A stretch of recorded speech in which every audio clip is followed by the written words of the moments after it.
സംഭവിച്ചിരിക്കുന്നത്. ഈ ആശുപത്രി സൂപ്രണ്ടുമായി ഞാൻ അല്പസമയം മുമ്പ് സംസാരിച്ചിരുന്നു. സൂപ്രണ്ട് പറയുന്നത് ഈ കഴിഞ്ഞ ഇന്നലെ വൈകുന്നേരം മുതൽ ഈ ആശുപത്രിയിൽ വൈദ്യുതിയില്ല, അതുകൊണ്ട് വൈദ്യുതി തടസ്സം നേരിട്ടു. പകരം ജനറേറ്റർ സംവിധാനമാണ് ഒരുക്കിയിരുന്നത്. ആ ജനറേറ്റർ സംവിധാനവും കാര്യക്ഷമമായി പ്രവർത്തിക്കുന്നില്ല, അതിന് ഡീസൽ ഇല്ല, മറ്റൊന്ന് ഈ ജനറേറ്റർ പ്രവർത്തിക്കുന്നില്ല എന്നതായിരുന്നു ഈ ആശുപത്രി സൂപ്രണ്ടിന്റെ വാദം. ഇപ്പോൾ ഈ രോഗിയുടെ ഈ ബന്ധു ഇപ്പോൾ നമ്മളോടൊപ്പം ചേരുന്നുണ്ട്. എന്താണ് സംഭവിച്ചത്? ഞാൻ അവിടുത്തെ ആശാവർക്കറാണ്. ഈസ്റ്റ് കല്ലടയിലെ എന്റെ മോളാണ് കൊണ്ടുവന്നത്. ഞങ്ങൾ ഇന്നലെ അവിടെ ചെന്നപ്പോൾ 7 മണി തൊട്ട് ഞങ്ങൾ അവിടെ ഇരിക്കുമായിരുന്നു. ആശാവർക്കറാണ്. കാരണം എന്റെ ഐഡന്റി കാർഡ് കയ്യിലിരിപ്പുണ്ട്. ഞാൻ അവിടെ കൊണ്ടുവന്ന് ആക്കിയപ്പോൾ ഇന്നലെ തൊട്ട് കറണ്ടില്ലാത്തത് കൊണ്ട് അവർക്ക് പറയാമായിരുന്നു. പക്ഷെ 4 മണിക്ക് പെയിനുള്ള മരുന്ന് കൊടുത്തു, 6 മണിക്ക് പെയിനുള്ള മരുന്ന് കൊടുത്തു. അന്നേരം ഈ കറണ്ടില്ല എന്ന് പറയുന്ന സമയത്ത് 4 മണിക്കും 6 മണിക്കും ഈ പെയിനുള്ള മരുന്ന് കൊടുക്കേണ്ട കാര്യം ഉണ്ടായിരുന്നോ?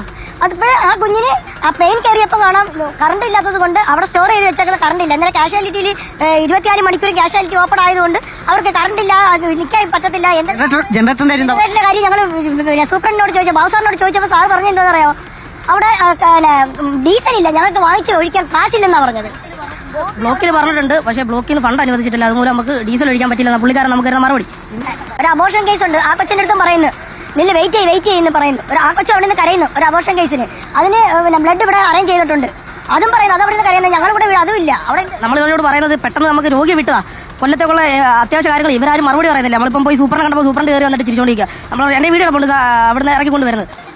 കുണ്ടറ അണ്ടി ഓഫീസിലേക്കല്ല, കുണ്ടറ താലൂക്ക് ആശുപത്രിയിലേക്ക് ഏതെങ്കിലും സ്ത്രീകളെ പ്രസവ ശുശ്രൂഷയ്ക്കായിട്ട് ആരെങ്കിലും കൊണ്ടുപോകുന്നുണ്ടെങ്കിൽ കൂടെ ഒരു 5 ലിറ്ററിന്റെ ഡീസലോ പെട്രോളോ എന്നാ വേണ്ടതെന്ന് വെച്ചാൽ ചോദിച്ചിട്ട് അതും കൂടെ വാങ്ങിച്ചോട്ട് പോകാനായിട്ട് ശ്രദ്ധിക്കുക. ഇല്ല എന്നുണ്ടെങ്കിൽ അവസാന നിമിഷം അവർ കൈമലത്തും, വണ്ടി എടുത്ത് വിട്ടോളാൻ പറയും, നേരെ ജില്ലയിലേക്കോ വേറെ ഏതെങ്കിലും മെഡിക്കൽ കോളേജിലേക്കോ കൊണ്ടുപോകാനായിട്ട് അവർ പറയും. കാരണം അവിടെ കറണ്ട് പോകും, മഴയാണ്, കാര്യം എല്ലാവർക്കും അറിയാം, കറണ്ടൊക്കെ പോകും. പക്ഷേ ഹോസ്പിറ്റല് പോലെ ഇത്രയും പ്രധാനപ്പെട്ട ഒരു സ്ഥലത്ത് ഒരു ബാക്കപ്പ് ആയിട്ടുള്ള ഒരു ജനറേറ്ററിന് ഡീസൽ അടിക്കാനായിട്ട് കാശില്ല എന്ന് പറയുന്ന ആ ഒരു പരിതാപകരമായിട്ടുള്ള ഒരു അവസ്ഥ. കേരളം എങ്ങാണ്ടോ കൊമ്പത്താണെന്നൊക്കെയാണല്ലോ പറയുന്നത്. ബ്ലോക്കിൽ പറഞ്ഞിട്ട് പൈസ കിട്ടിയില്ല എന്ന്. എവിടെ ആരോഗ്യമന്ത്രി? എവിടെ? ശമ്പളത്തിൽ കൂടാതെ 250 രൂപയ്ക്ക് റീചാർജ് ചെയ്താൽ ഒരു മാസം ഫുള്ള് നെറ്റും ഫുള്ള് വിളിക്കാനുള്ളത് കിട്ടുന്ന സമയത്ത് 10,000-ഉം അതിന് മുകളിലേക്കും ടെലിഫോൺ അലവൻസ് എന്ന പേരിൽ എഴുതി വാങ്ങിക്കുന്ന നാണമില്ലാത്ത നാറികളായിട്ടുള്ള കേരളത്തിലെ മന്ത്രിമാർ ഓരോ ആളുകളും അറിയണം.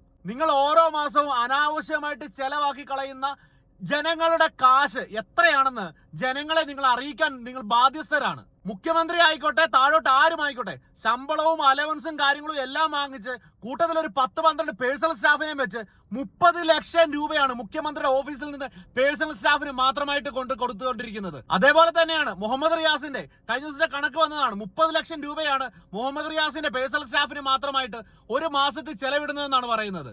ഇത്രയധികം പൈസ ദൂർത്തടിച്ചിട്ട് പാവങ്ങളായ ജനങ്ങൾക്ക് ആവശ്യമുള്ള താലൂക്ക് ഹോസ്പിറ്റലും സർക്കാർ ആശുപത്രികളിലും ആവശ്യമുള്ള സൗകര്യങ്ങൾ പോലും എത്തിക്കാൻ സാധിക്കുന്നില്ല എന്നുണ്ടെങ്കിൽ ഈ പരിപാടിക്ക് യോഗ്യതയില്ലാത്തവർ രാജിവെച്ച് പോകാൻ നോക്ക്. എങ്ങനെ കട്ട് നക്കി തിന്നാന്ന് മാത്രം ചിന്തിച്ചുകൊണ്ട് കുറെ ആളുകളുണ്ട് തലപ്പത്ത്. എന്നിട്ട് അവന്മാർക്ക് വേണ്ടിയിട്ട് കൊടി പിടിക്കാനും റോട്ടിൽ പോയി തല്ലുകൊണ്ടാക്കാനും കുറെ കീഴേ കിടക്കുന്ന ആളുകളും.